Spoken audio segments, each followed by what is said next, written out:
Cameroun, votre cher pays, le ministre des Sports Narcisse Mouélé-Combi ne s'oppose pas au limogeage du sélectionneur belge Marc Brice par le président de la fédération, Samuel Eto'o. Est-ce que c'est le signe d'un cessez-le-feu entre les deux hommes ?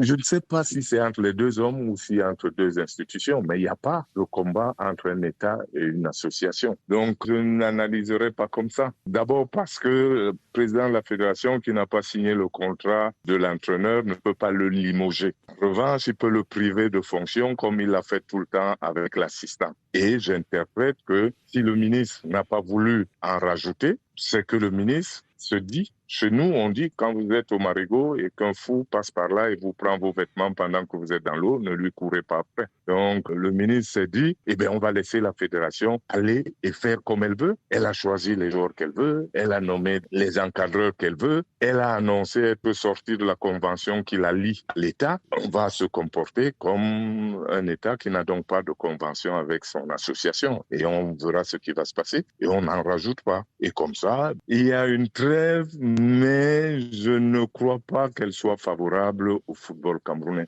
Vous êtes en train de nous dire, Joseph-Antoine Bell, que c'est une trêve pour le temps du tournoi, mais qu'à partir du 18 janvier, la guerre va reprendre entre les deux institutions ?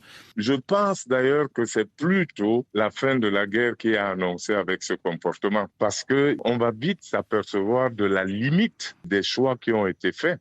Vous savez, beaucoup de gens depuis Paris, Zurich ou Londres jugent les Africains parce que malheureusement, on compare ce qui n'est pas comparable. Il faudrait savoir qu'en Afrique, 9 fois sur 10, pour ne pas dire carrément 10 fois sur 10, vous n'aurez pas de fédération sans l'État. Quand une fédération dit non, laissez-nous, on va y aller tout seul, vous pouvez être sûr qu'elle va être en difficulté dès la première activité. Je ne comprends pas qu'un homme d'affaires provoque son banquier. Donc, je ne comprends pas que les fédérations, en tout cas celle du Cameroun, ne puissent pas s'entendre avec l'État qui la finance. Et donc, c'est dommage, mais je sais que les joueurs et tout le groupe ne passeront pas un moment tranquille parce que le retrait de l'État veut dire forcément le retrait de beaucoup de moyens, le retrait du soutien institutionnel. Il sera limité.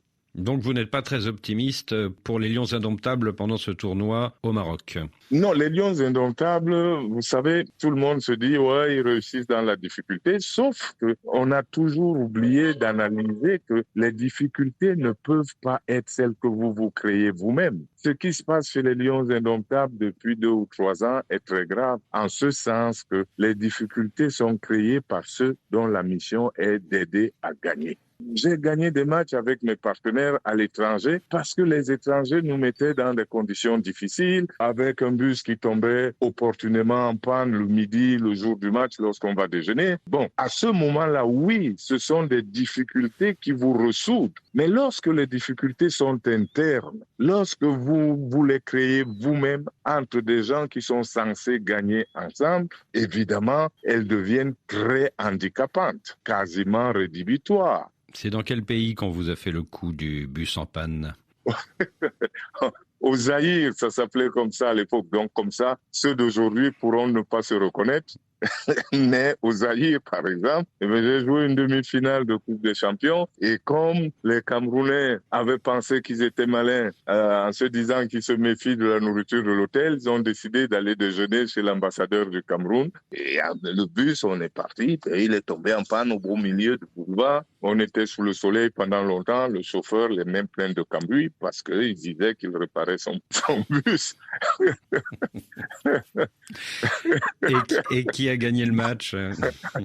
On a gagné le match 1-0, mais justement parce que au lieu de s'énerver, on s'est tout de suite rendu compte que nous l'avons bien cherché en voulant aller déjeuner à l'extérieur. On doit assumer. On a voulu éviter quelque chose et eux, ils nous mettent un piège supplémentaire. Donc, on a supporté le soleil. On s'est pas énervé. On a déjeuné un peu tard. Mais bon, après, il a fallu s'adapter. Comment?